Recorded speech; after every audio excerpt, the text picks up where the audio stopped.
That's not your tribe. Your tribe is Judah.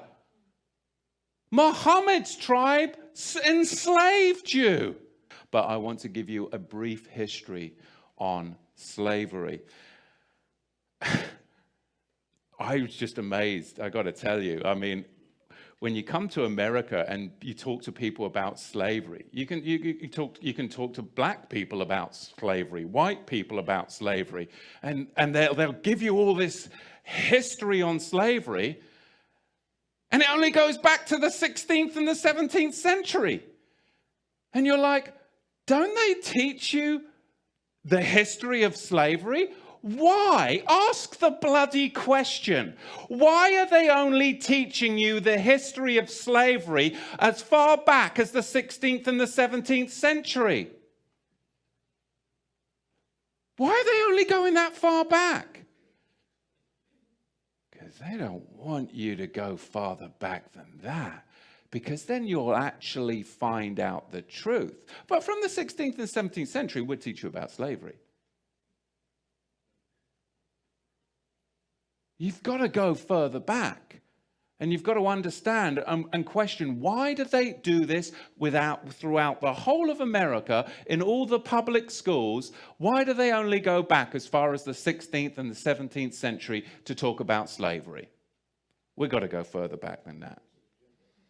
Because Islam designed infernal slavery, and then the Ashkenazi Khazars, those who say they are Jews and are not, are the ones that marketed it, and the regal Negro nomads exiled from the kingdom of Judah were the main recipients of it at the hands of the indigenous black Africans.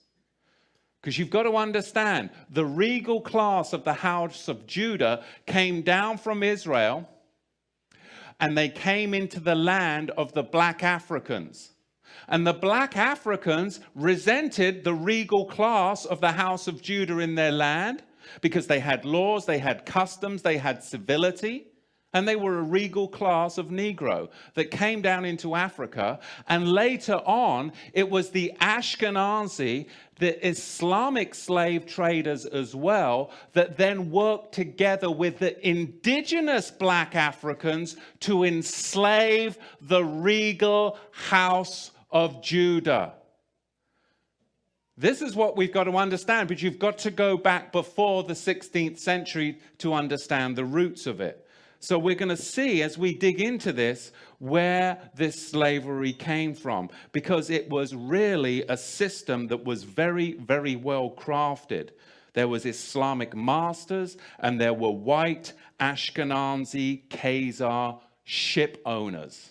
There were the buyers and the sellers. And they're not going to fill you in on all of this, but really you've got a four-tier system. Number one, you have the Negro nomads that were exiled from the kingdom of Judah. Number two, you had indigenous black African hunters that resented the regal Negro nomads that had come into their territory with their own customs, with their own laws that were different and would not assimilate into their tribal culture. They were their own tribe. They were the regal house of Judah.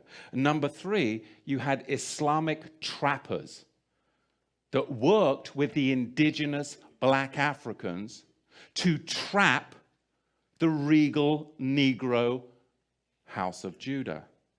And then you had them sell them to the Ashkenazi ship merchants. It's enough to go further back.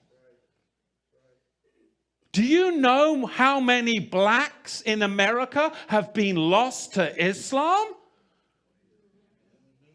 It's outrageous. That's not your tribe. Your tribe is Judah. Muhammad's tribe enslaved you. Why would you convert to Muhammad's tribe when you're of King David's tribe? Don't convert to the tribe that enslaved you and then sold you to Ashkenazi ship merchants. More black Negroes have been lost to Islam in the 20th century than any other believing, Bible-believing group. It's outrageous because they don't want you to know who you really are and what tribe you're from, but you're not from Muhammad's tribe. Never were. Never were. You are a regal Negro class from the royal house of Judah. Amen. It's outrageous to me. Islam is not the black man's religion.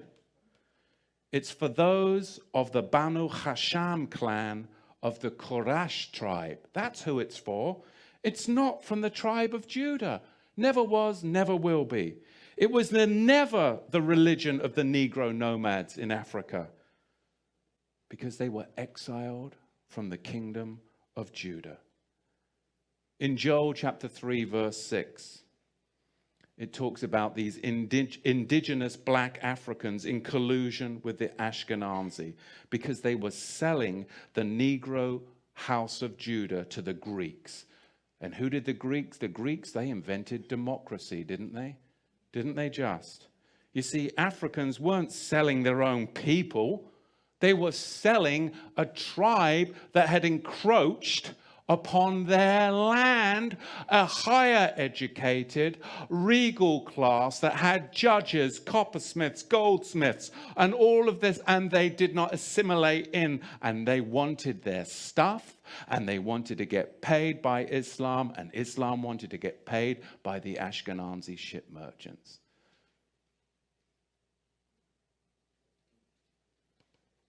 The Igbo tribe of Africa, they're Jewish. If you were to look, just look at old maps of the African slaving maps. There's an old map of, I think it's Guinea in maybe in the 1720s, 1730s. There's this old map, and it's called a Slave Coast map. Look on that. It's the Slave Coast map of Guinea, 1736. And you look on the West Africa map of 1747, and it says right on the West Africa map of 1747, Kingdom of Judah. Right there on the map. On the 1747 Slave Coast map, Desert of Seth. Well, who was Seth? He was Adam and Eve's third son after the death of who? Abel. Desert of Seth, right there on an African slaving map. Luke chapter 3, verse 38, we're talking about the genealogy of Yahusha from the tribe of Judah. Verse 38, the son of Enosh, the son of Seth, the son of Adam, the son of Elohim. But by 1771, the very same map, even with the same cartographer that did the map of 1747, all of a sudden, by 1771, they got wise to it. And there is no kingdom of Judah no more on that map. Disappeared. Same cartographer. Somebody got to him, right? Why would the same cartographer remove the kingdom of Judah from the 1777 map, 1771 map, that was in the 1747 map? Why would he do that?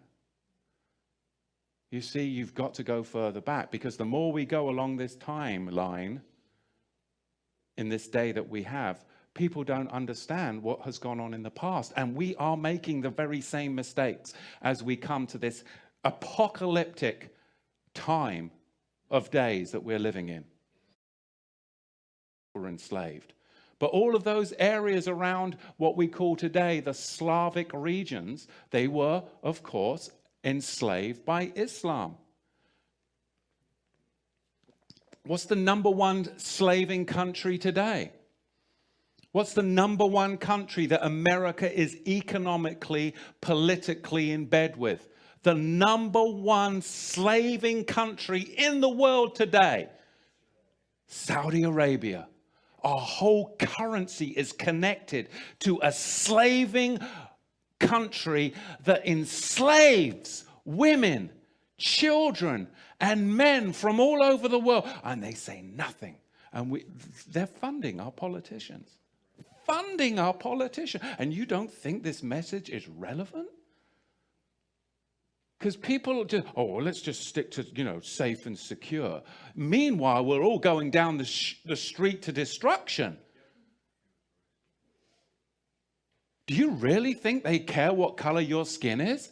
They just want to enslave you all. But they don't want you to really tell the black Negro in America what tribe he's from and who truly enslaves him.